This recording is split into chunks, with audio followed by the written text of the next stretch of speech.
Baka napatawad pa kita kung umaming ka lang sana. Anong ginagawa mo? Huli ka na sa akto pero deny ka pa rin ng todo. I-talk to Papa na. Hello. Hi, good morning. Good morning, Papa Ace. Good morning. Good morning. Kasama mo rin, Papa Johan. At anong pangalan Papa nila? Juan. AC na lang po. Si AC. AC. AC, lahat ng pag-uusapan natin dito, maaaring maipost sa aming iba't ibang social media, digital platforms. Okay lang ba sa'yo? Okay lang po, okay lang po. Okay. AC, ano ang nangyari? Talk to Papa na. Meron po kasi akong naging girlfriend. Oh my gosh! Saan mo Meron. nakilala? Nagkakilala po kami. Reto po ako sa kanya ng nanay Reto? Reto. Reto ng nanay. Isa kasi talaga yung mga nanay, no? Oo. Kapag napapansin nila yung anak na hindi masyadong ligawin, 'di ba? Sabihin nila, yung anak ko available. Charot. Okay, so paano nangyari? Paano mo nakilala yung nanay niya? Dati po kasi ako nagtatrabaho sa isang financing company. Financing company. Okay, tapos? Isa ko po siyang maging kliyente. Before po naman po na hindi pa kami nagkakilala, nakikita ko na siya doon sa bahay ng nanay niya. Nung first time na nakita ko siya, talagang may naramdaman na po ako sa kanya. Anong naramdaman Agad, mo? agad. Pagkagalit ba? Nung una mo siyang nakita, ano? Aha. Talagang pinatibok niya po yung puso ko. Wow! Naku po, pinatibok ang puso. Okay.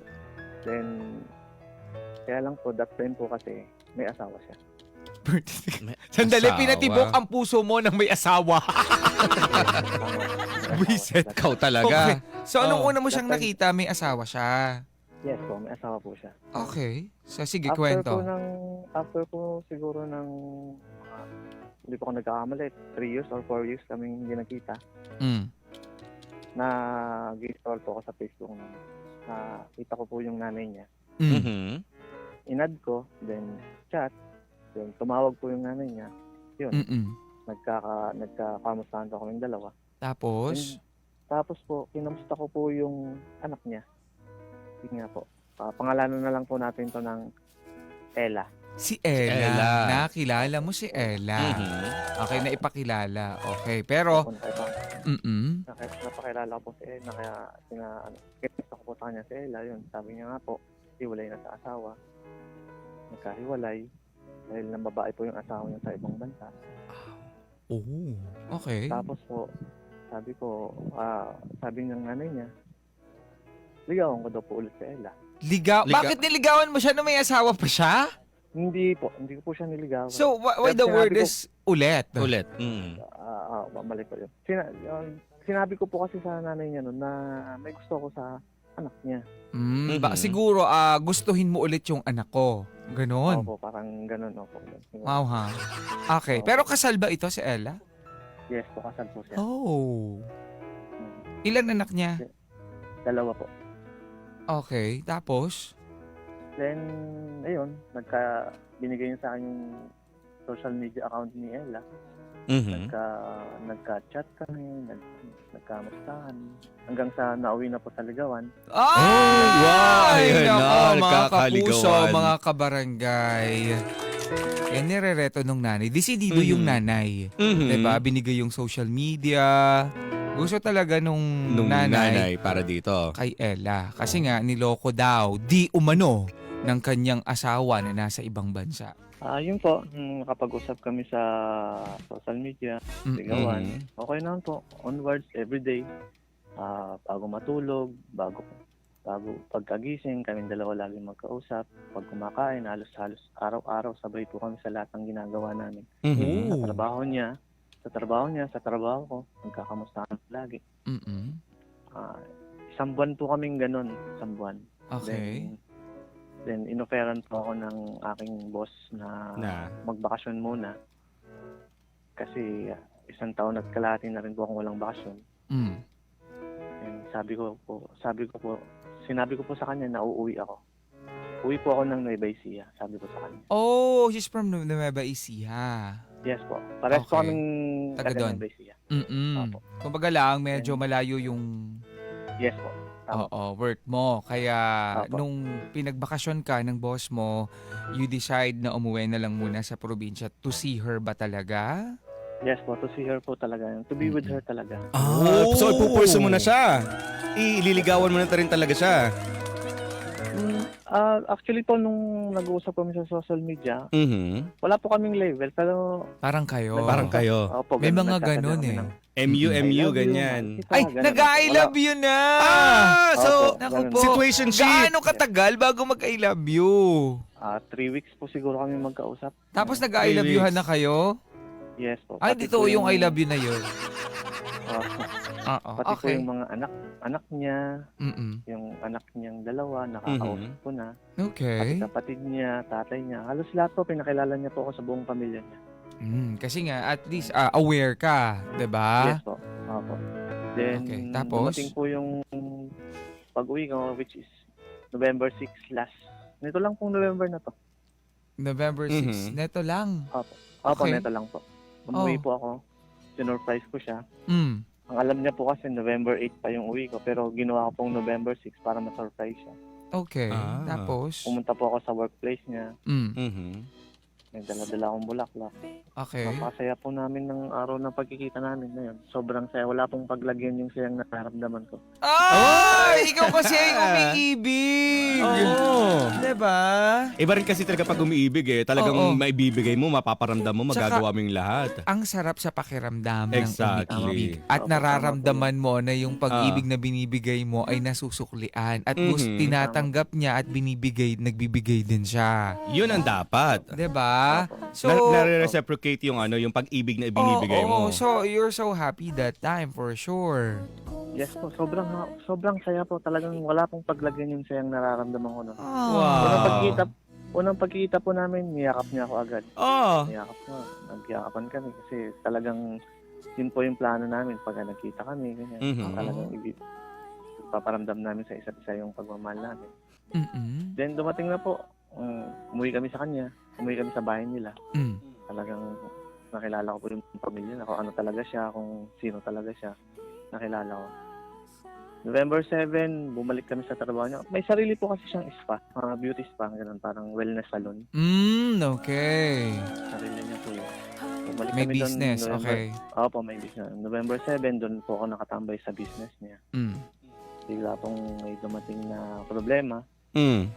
Ang sa span po kasi ng pagkakilala namin, sa span ng ligaw namin, ang nasabi niya lang po kasi sa akin is, yung asawa lang niya, yung huli, na naging karelasyon niya. Oh. Yun yung pinaalam sa'yo. Kaso, Okay. Kaso po, pagdating po ng hapon, may kumatok doon sa spa niya. Oh. Binuksan nung tao niya doon, tapos tinawag siya. Nagtaka po ako kasi kung kliyente po yun or customer, sa loob po sila mag-uusap eh. mm-mm. Kahit marinig ko, wala pong problema eh. So, bakit Pero sa labas sila lumabas nag-upas? siya. Yun po. Nag-usap? Nag-usap. So, ano to? Lalaki? Lalaki po. Hala, Oh. anong meron? Lumabas sila. Oh. Ako naman po syempre, instinct ng lalaki pagka ganyan. Mm. Bate, kasino to? Parang Sumilip. ganyan Oo, eh, no? talaga mapapaano ka Sinilip eh. ko po. Mm. Sinilip ko po sa labas. Nakita ko po yung lalaki, magkausap sila. Tapos nagkatitigan kami ng lalaki. Mm. Then umalis na rin agad yung lalaki. Kasi ang pagkakarinig ko po, pinapaalis niya. Pinapalayas niya dun sa lugar. Oh. Pinapalayas ni babae, yung Opo, lalaki. pinapalayas. Okay. So, after nila mag-usap, natanong mo kung sino yung Yes po. lalaki.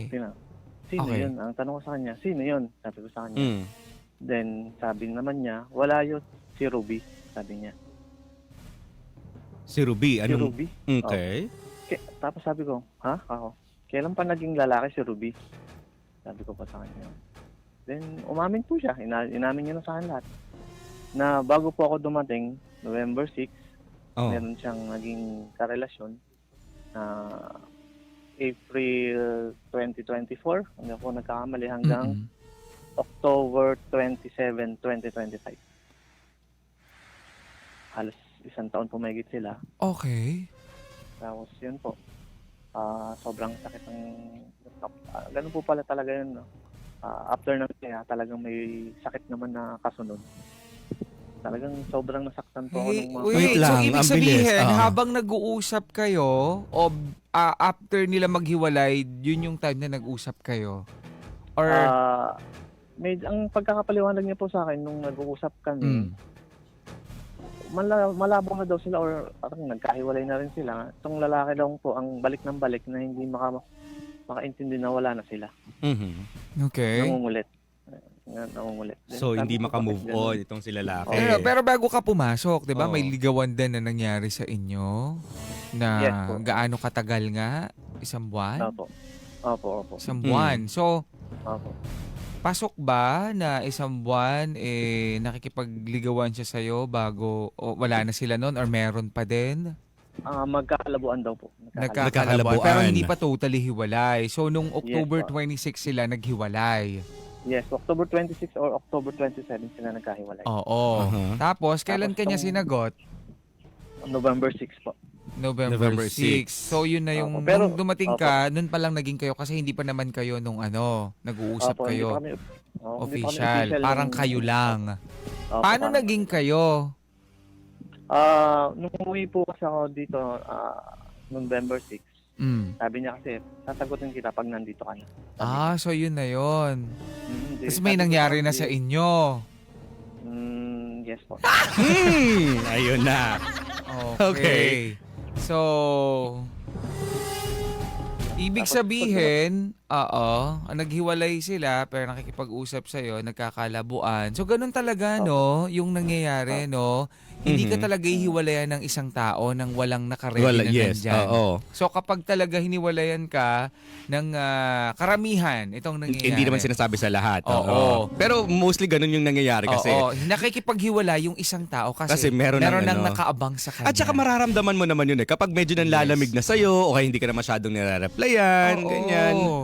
Kaya mga kapuso, maging aware kayo ha. Oo. Na kapag kayong isang tao, bigla-bigla, out of nowhere, wala naman kayong masyadong nagiging problema. Kumbaga, yung mga problema nyo is typical lang naman na nangyayari Mhm. sa inyo madalas. Tapos biglang umayaw na siya. Oh. Na unti-unti naman yan eh, 'di ba? Mhm. Hindi mo na magre-reply, parang tamad na kausap ka, ay even lumabas na kasama ka, ayaw na niyang gawin. Ibig sabihin yan, meron ng iba. Aray! Okay. So, napag-usapan nyo, inamin niya sa'yo. Yes po, inamin niya po sa akin lahat. Mhm. Sinabi niya na talagang hindi niya na mahal. Na Mm. talaga yung mahal. Mhm. Sakit po sa akin, para sa akin kasi parang tinapakan po yung ego ko eh. Mm-mm. Pero tinanggap ko po kasi sobrang mahal ko siya. Tinanggap ko po siya. Tinanggap ko. Mhm. Tinanggap ko po yung naging ganong sitwasyon. Mm-mm. Na ganun. Then, umuwi ulit kami sa kanila. So napatawad mo siya nga tapos Opo, okay. opo, umalik kami sa bahay nila. Kinausap pa ako ng nanay niya na talagang wala na. Mhm. Okay, tanggap ko naman po. Then, November 8, talagang plano na po namin na, kasi puro po siya trabaho. Ganon din po, puro trabaho. At makapag-unwind lang po ba, punta po kami sa Baguio. Okay. Yung Baguio, ano po kami doon na patanggal ng stress. Then, Oo. then upo po kami ng isang transient house. Mm-mm. Doon, siya naman po yung nagtanong sa akin. Meron din po kasi akong bagay na hindi naamin sa kanya. Ay, ano naku kaya po, yan? mga kapuso, mga kabat. Mhm. Ano naman kaya itong mga hindi inamin? Yan ang dapat nating alam. Alam nyo, Ah. kapag ka nagpapakilala kayo sa isang tao, Mhm. kapag ka, sa una, syempre, hindi mo kayang sabihin kasi naiintindihan ko na nahihiya sila, Mhm. 'di ba? Hindi nila kaya. Pero once na nandoon na, 'di ba, may nakikinig na sa iyo yung tao, nakuha mo na yung attention niya. Yes. Pwede ka nang May- mag-open sa kanya para naman wala nang gulatan sana. Mhm. Pero, kumbaga sabi nga nung iba, mas Mm-mm. nakikilala mong isang tao kapag magkasama na kayo. Exactly. Pero, mas okay pa rin naman na bago kayo magsama, at least medyo mas kilala mo na siya, wala ka nang nililihim sa kanya. Oo. Pero ano kaya itong hindi niya pa nasasabi nung nilihim niya? Kapalagay mo ano? Ay, meron din siya. Eto na, mga kapuso, kumapit po kayo Ang lihim sa inyong ni mga AC. malalaman. Feeling ko dati siyang babae. Hello! Nagpunta lang siya ng Thailand. Ng Thailand? Oo. Nako po. Eto Ah, na, sige. mga kapuso. Ano kaya ang kanyang itinatago? AC, Hello, AC. Hello po. Ano ang iyong itinatago sa kanya? Sabihin ko kasi ang sabi niya, Hoy, wala ba? Wala pa ba? ganito po yun. Ano Okay, yan? sige. Ako na pong umamin sa kanya. Aminin ko na dapat sa kanya. Kaya ako naunahan niya ako eh. So mas nauna niyang nalaman kaysa sinabi mo. Yes po, tama po. Okay. At Wait ano yun? lang, kinalkal totoo niya po ba kasi na, yung- totoo ba na nauna siya, na kinalkal niya, o aaminin mo ba talaga sa kanya, or kung hindi niya nalaman, Hindi mo aaminin. oo, magkaiba yon. Aminin ko po talaga sa kanya kasi pinakita niya po talaga kung sino siya. Mhm. Nakita niya sa akin kung ano talaga siya. Kaya gusto ko rin pong umamin. Para naman, to be fair naman sa amin dalawa. Mhm. Then, Baka nakita kung hindi siya- niya nalaman, hindi mo aaminin. May mga ganun Ano kasi talaga? Balak ko po talagang aminin. Okay, o sige. Kasi hindi naman dapat po itago yung sarili mong anak. Ay! May Meron anak ka! ng anak. Ilan? Isa lang po pero wala po sa akin. Kinuha po ng nanay. Okay. Yun po yung Bakit? naging isang... before po kasi, way back 2012, nagkaanak po ako. Mhm. Nagkasama kami nung babae. Then pinaghiwalay kami. Kasi mayaman po sila eh. Mayaman. May kaya. Mm-mm. Barangay captain yung nanay, pulis yung tatay. Doktor po siya. Oh. Dahil hindi ko po kaya yung estado nila. Hindi ko maabot. Pinaghiwalay Mhm. kami ng pamilya niya. Yung bata po, nasa amin. Pero bago po kami paghiwalay, nagsama kami. Tapos, nagsama kami. Kinuha siya ng nanay niya. Mhm. Naghiwalay nga po kami. Tapos, yung anak ko, naiwan sa nanay ko. Then, nung naging doktor po siya, kinuha na rin yung bata. Which is, talagang nasaktan po yung parents ko. Kasi yung apo nila, kinuha na. Ano. Then, bago po kami magkita, nitong November 6, kinukontak ko po yung nanay ng anak ko. Kasi gusto ko po Mhm. sanang makita yung bata. Gusto ko pong makita. So- Kaya lang po, padala daw muna bago ko makita yung bata. Ganun. So hindi ko po ginrab kasi sobra naman po yung gusto ko lang makita yung bata. Kailangan may pera akong ibibigay. Pero ikaw ba, nagsusuporta ka ba dun sa anak Oo, mo? nagsusustento ka ba Yes po. doon? Yes po, nagsusuporta naman po. Mhm. Then, nung nasa Baguio po kami, yun nga po, kinalkal niya yung cellphone ko. Nakita niya. Tinanong niya, inamin ko naman po. Which is napakasaya ko po kasi tinanggap niya ako. Tinanggap niya yung bata. Nagkaiyakan kami. Totoo lang po yung unwind na hinahanap namin sa Baguio. Puro stress, iyakan. At ganun lang lagi? Ganun po lang. Ganun po lang yung 2 araw namin bakasyon sa... Pero at Sa Baguio, least, Laba. nandun kasi yung nasabi nyo, yung mga gusto nyong sabihin sa isa't isa, na amin nyo, yung mga gusto nyong aminin. So, pagbalik nyo, diba, galing Pagbalik dun po sa namin, bakasyon nyo, opo. at least wala na kayong mga guilt dyan sa Opo. mga puso nyo kasi nag-open na din naman kayo. I mean, Mhm. nasabi Opo, mo na sa kanya. So, nasa sa inyo na lang kung tatanggapin nyo ba or tatanggapin ba niya yung mga nalaman Opo. niya. Tama po. Ngayon po, pagbalik namin, ano naman po, isang problema. Yung kanyang ex, hindi po talaga matahimik. Aha. Gumawa po ng fake account na nasa kapangalan niya. Nag-post ng kung ano-ano, ng mga picture nila sa hotel, sa mga private photos. Shinare niya sa'yo? Ganon? Or pinost niya on public din? Public po nakapost. Hala. Oh. Opo. Then, nakita po ang hinihiling niya po kasi sa akin, ipakilala ko siya sa parents ko. Which is hindi ko na magawa kasi nakita na po ng nanay at tatay ko yung mga post. Yung mga Hindi ko po alam. ano. Opo. Mhm. Hindi ko po alam kung paano ko ipapaliwanag sa kanya na ganun. Ayoko po siyang masaktan na ganun. Nakikita ko naman po sa kanya talagang nung nakita niya yung post niya talagang nasaktan siya. Wait Hindi lang, po siya anong makalabas. klaseng mga post? Yung Nasa mga- hotel po sila. Nasa hotel, magkasama sila. Yes po, tama po. Okay, so merong? Meron pang isang picture doon na wala siyang damit na nasa loob ng banyo. As in po talaga, wala siyang saplot. At ang gumawa nito, Yung ex niya po. yung ex niya. Pwede niyang kasuhan Oo. yun. Yes po, yun nga po yung ginawa namin. Oo. Ginawa ko. Mhm. Kinasuhan ko yung lalaki.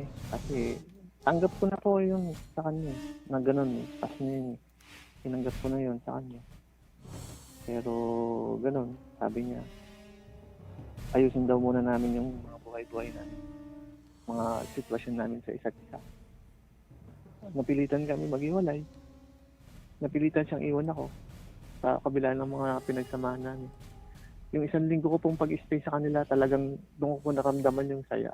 Yung saya, yung talagang minahal ko siya. Minahal niya ako, ramdam na ramdam ko yun. Kaya lang po sa mga sumunod na nangyari sa amin, hindi ko po alam kung tutuloy pa namin o kakayanin niya pa, kakayanin ko pa. Ikaw ba, Pops, halimbawa kung meron kang minamahal tapos pinipilit kayong paghiwalayan, anong sa tingin mo gagawin mo? Kapag ka meron akong minamahal at Oo. pinipilit kaming maghiwalay, Nino, Nung mga magulang mo? mga magulang, Mhm. syempre susundin ko sila. Dahil? Syempre mga magulang ko sila eh. Mm-mm. Pero hindi nila alam, nagkikita pa rin kami. Hala! Pero maraming ganyan, ha? Pero no, depende kasi yan. Diba? Mhm. Depende yan eh. Kung alam mo naman sa sarili mo na matured ka na, diba? Matured enough para i-handle yung ganitong klase ng relasyon. And then kausapin yung parents mo. Lalong-lalo na kung ikaw naman ay nasa tamang edad na. Mhm, May yeah. sarili ka ng desisyon. Aha. Yun kasi yun eh. Diba? Pero meron na tayong sariling desisyon, you can talk to your parents na parang sabihin mo sa kanila na syempre po, naiintindihan ko Yes. Tsaka kung hindi gusto mo- niyong mangyari. Pero, Mhm. ito po kasi yung gusto ko. Yes. Sana po itanggapin. Sana Kumbaga, maunawaan. paano lang i-explain, Yes. di ba? Oo. Express din yung feeling o nararamdaman natin sa mga magulang natin. For sure, maiintindihan nila yan. Kaso maraming ganyan na ang nangyayari is nagre-rebelde. Yung mga ganyan. Tapos ang iniisip naman nung iba, Sino magre-rebelde? yung mga anak, halimbawa ganyan mga anak No, na pinipilit kapag nasa nilang tamang ano. edad ka na, hindi na rebelde dapat yun kasi matured ka na eh. Mhm. Yung mga pagre-rebelde na yan, para lang yan sa mga Mga teenagers. O hindi ka na naman teenager. Ako. Pero it's up to you pa rin. Kumbaga parang pag magsasabi ka, kakausapin mo itong mga magulang mo, Mm-mm. you'll tell them na hindi mo naman ini-invalidate yung gusto ng mga magulang. Yes, and then kausapin ng mahusay. Minsan kasi kapag yung parents natin nagagalit sa atin, minsan mas galit pa tayo. Minsan Mhm. kasi hindi lang nila naiintindihan yung mga gusto nating mangyari. 'Di ba? Mhm. Pero kapag naipaliwanag mo ng maayos, for sure maiintindihan nila yan. At syempre may instances na hindi talaga nila maiintindihan, palamigin mo muna yung sitwasyon. Yes. 'Di ba? May mga ganun eh. Kung mainit pa, pwede namang ipahinga muna. 'Di ba? Kasi yung respeto kasi dapat nandoon lang yan. Hindi dapat nawawala yan. Exactly. Yun Okay. yung dapat. Balik natin ang ating bida. Hello? Hello po. Ilang taon ka na AC? 32 po. 32. Sa palagay mo ba nasa tamang edad ka na? Talagang nasa tamang edad na po. Oo, Mhm. nasa tamang pag-iisip na ba? Hindi, charot. Opo. Oo, di ba? Like, kapag mga 32, 30 pataas, di ba dapat meron na tayo mga kanya-kanyang mga desisyon sa buhay. Mhm. Yeah. Kasi, hello, we're not getting any younger. Exactly. So, Mhm. paano, di ba nasabi mo kanina na hindi mo siya maipakilala sa mga magulang mo Opo, tama. sa kadahilan ng Unang-una po, kasal siya. Tapos, ang sabi po kasi ng nanay ko, wag po nga daw po siya munang dalhin doon. Mhm. wag muna. The word is wag Wag muna. Okay? Then, lumabas pa po yung mga picture, lalo kung na ano. Pero sinabi ko naman po sa nanay ko na, sa akin nanay ko na, ako yung makikisama. Mm-mm. Kahit na anong gawin nyo, hindi nyo ako mapipigilan. Yun po yung sabi ko sa kanila. Kaya lang po, isa pang naging problema, yung ex-husband naman niya. Ay, bakit? Kasi po, itong ex-husband niya, tama pong may karelasyon na rin iba. Mm-mm. Pero, wala pong ebidensya. Ngayon, gusto po nilang kunin yung mga anak niya. Galisin po dun sa poder niya. Oh. Opo. Kaya, So- yung mga lumabas po yung ano na yan, nabuhay na naman yung Yung issue na ex-husband yan. niya. Aha. Issue na yan, opo.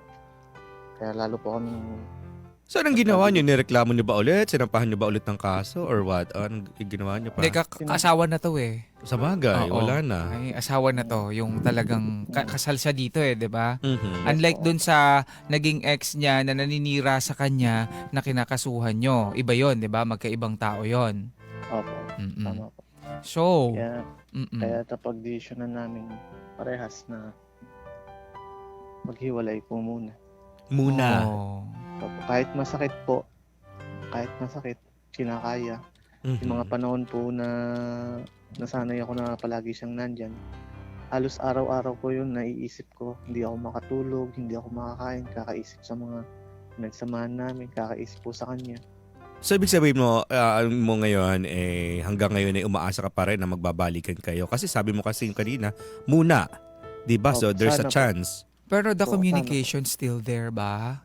Wala na po eh. How? Bakit pinutol yung communication? Pinutol niyo po yung communication namin. Dahil?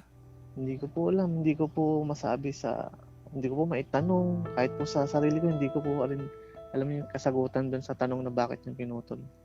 Kasi kung pwede namang magpahinga muna. Oo. Tsaka Diba? mas okay sana kung nasabi man lang kung ano yung dahilan. Oo, pero yung bigla na lang siya, bigla ka na lang, one day, biglang nawala na lang siya, binlock ka sa social media, even Tama. yung number mo is nakablock sa kanya.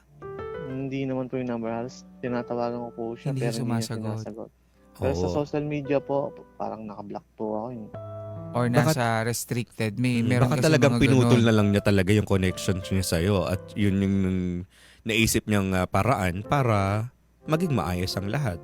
So, ikaw ngayon, umaasa ka pa rin hanggang ngayon. Maasa po ako talaga. Halos araw-araw, naiiyak. Gano'n ka nakatagal na umaasa? Halos Ilang araw pa lang naman kasi November. mag-isang linggo na po eh. Mag-iisang Oo. linggo na. Ay, mag-iisang linggo. Kasi November 6 lang naman November ito 6. nangyari. Ang petsa pa lang ngayon, November Ano bang 15. Akala ko kasi December 25 na. Happy. Pasko na. November 15 pa lang. So, mag-iisang Okay. linggo na nasasaktan ng ating bida. Kasi nga, alam mo yung pakiramdam na sobrang saya. Tapos biglang mawawala. Nagkita kayo, Oo. magkausap kayo, nagkakaintindihan kayo, at naramdaman mo na mahal ka din niya. Mhm. At nakikita mo sa kanya na masaya din siya. Pero bakit biglang natapos? Yun nga po yung tinatanong ko sa sarili ko. Bakit ka ako kung kailang masaya ka na? Okay na yung lahat. Tsaka may mga ganyang problema ang darating. Oh. Hindi ko po maintindihan bakit ganun. Tinatanong ko po yung sarili ko. Tinatanong ko yung Diyos kung bakit nilagay ako sa ganitong sitwasyon. Minsan sinisisi ko po yung halos sisihin ko na po yung Diyos, bakit ganitong klase ng ano yung binigay sa akin. Wala po ako makapitan. Hindi ko po alam kung saan ako sasandan. Para po makayanan yung hirap at sakit na nararanasan ko ngayon.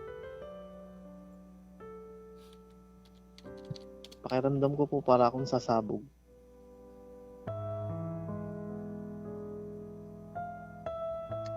Maraming nakikinig na mga bida-bida natin. Ano ang gusto mong itanong sa kanila? Tatanong ko lang po sana kung tutuloy ko po bang umasa? O talagang kinalimutan na ako? Tutuloy ko pa ba ang pag-asa sa kanya o talaga bang kinalimutan na ako? Ouch. Nako, mga kapuso, mag-comment po kayo, Barangay Alas 971 FB page. Babasahin po namin ang inyong mga komento. Eto, ang sabi ni Mar, Kuya, wag mo nang sisihin ang sarili mo kasi talaga ang hindi perfect ang nagkakamali. Need natin lang na tanggapin ng maluwag sa ating puso na nagkakamali tayo. Matuto tayo sa pagkakamali na yon. Kung bumalik man ang ganong sitwasyon, alam mo na kung ano ang dapat mong gawin. Huwag mo na rin sisihin ang Diyos. Kaya nangyayari sa iyo yan kasi inaalaw ng Lord ang mga trials na dumaraan sa buhay natin. Diba? Alam mo, lagi kong iniisip na, actually dumating din ako sa pagkakataon na medyo napa-question din ako. Because? there are trials na parang I really thought na hindi ko kayang lagpasan. Pero biglang sabi sa akin ng nanay ko, na biglang naalala ko yung sabi sa akin ng nanay ko, walang binigay ang Diyos ng mga pagsubok na hindi natin kayang lampasan. Oh, totoo. Totoo yun. Ako never ako na nanisi. Kasi sa akin kasi na naniniwala din ako doon sa sinabi ng nanay mo. Kumbaga, tsaka naniniwala ako na nandyan siya at tinitingnan lang niya kung ano yung nangyayari. Maybe kasi kapag merong mga bagay na hindi naging successful, maybe meron akong natutunan. Yeah. Yun kasi yun diba? Eto, sabi dito ni Ed G. Sabi niya, yung space na binigay ng inyong minamahal ay paraan para mag-heal na din kayo parehas. I think and feeling ko that's her way na din para iparating sa'yo na she's still thinking of your own sake. Para hindi na kayo masaktan parehas. By that way, hindi na kayo parehas masaktan and hindi ibig sabihin na kinalimutan ka na.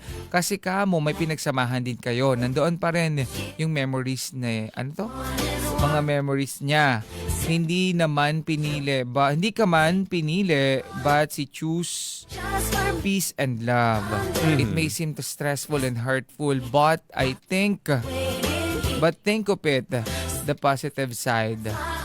Since hindi nag-work out, inihahanda ka ni Lord sa relationship, nasasaya ka na. And for now, mahalin mo muna ang sarili mo. Compose yourself. And yung love na hinahanap mo will come at the right moment in an expected time. Oh. Ito, si Aiza Bondok. Sabi niya, saksi ako sa pagmamahalan yung dalawa. Siguro kaibigan ito, no? Saksi ako sa pagmamahalan yung dalawa. Alam kong minahal mo siya ng sobra. At alam ko din na minahal ka niya ng sobra. Subalit, may pagkakataon lang talaga na dumarating na hindi natin inaasahan. Kung kayo talaga, kapit lang AC. Oh. So, alam niya yung Siguro yung nangyari sa kanilang dalawa, no? Aray ko po.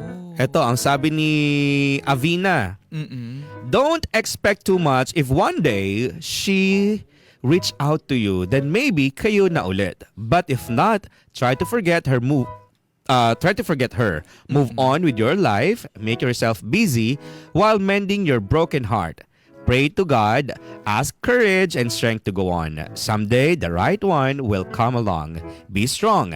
God bless. And I've been there before. Thank God I have a family now. Ano daw yung sabi niya? Yeah. Joke lang. Ayun, wag ka daw masyadong mag-expect ng sobra-sobra. Kung halimbawa dumating ba yung pagkakataon na talaga mag-reach out sa'yo at bumalik siya sa'yo, then go on. Pero kung hindi, you just have to accept it. Kailangan mo lang tanggapin. Kasi nga, ang pag-ibig po ay parang exam. Kasi? Mahirap. Pag hindi ka nag-review. Ito si Mylene.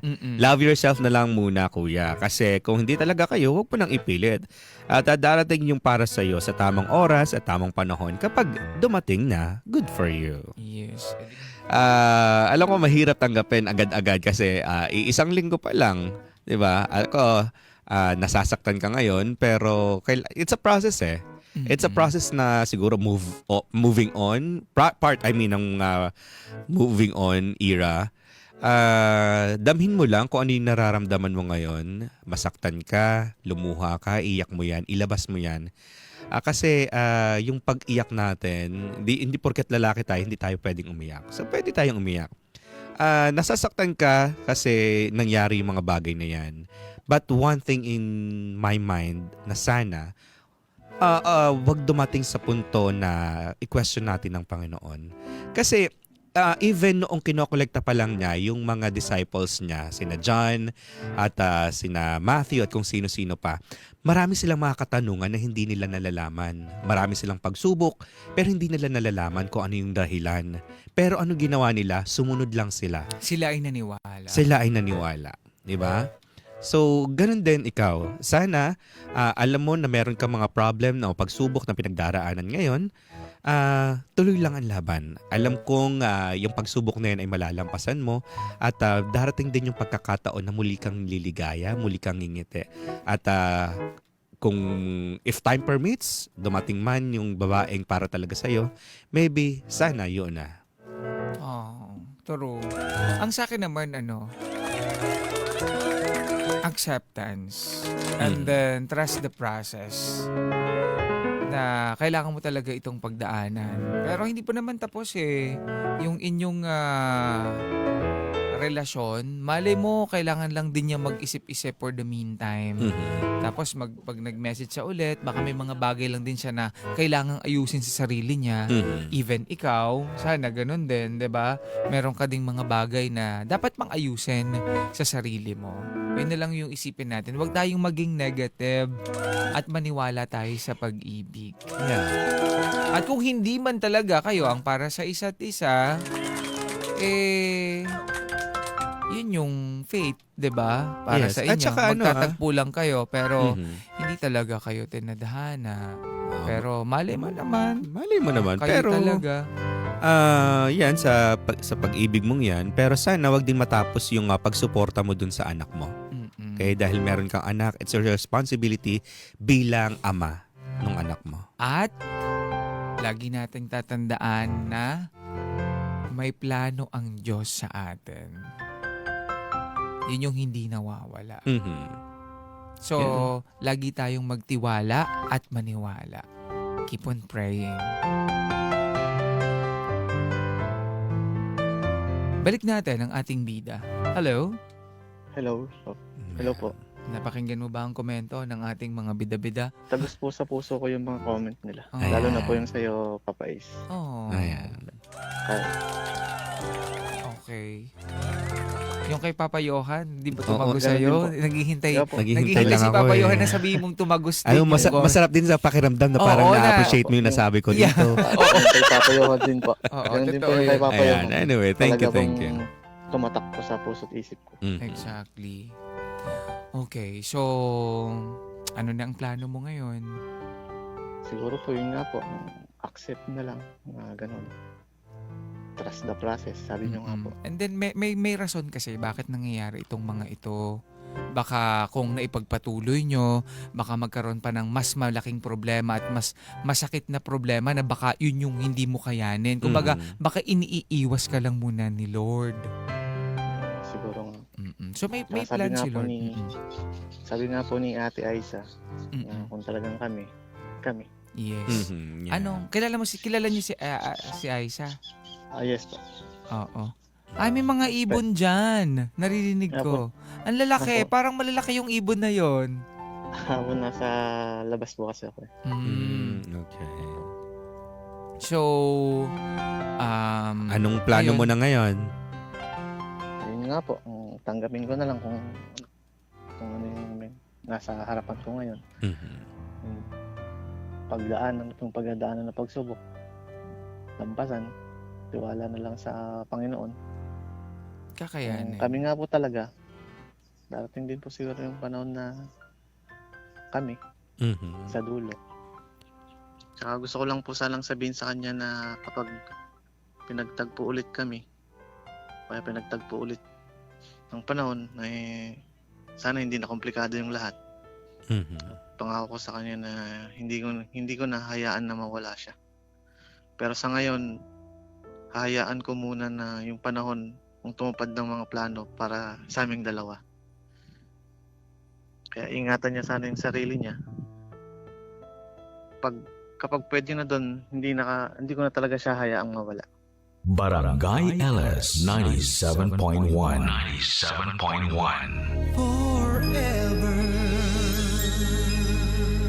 Number 1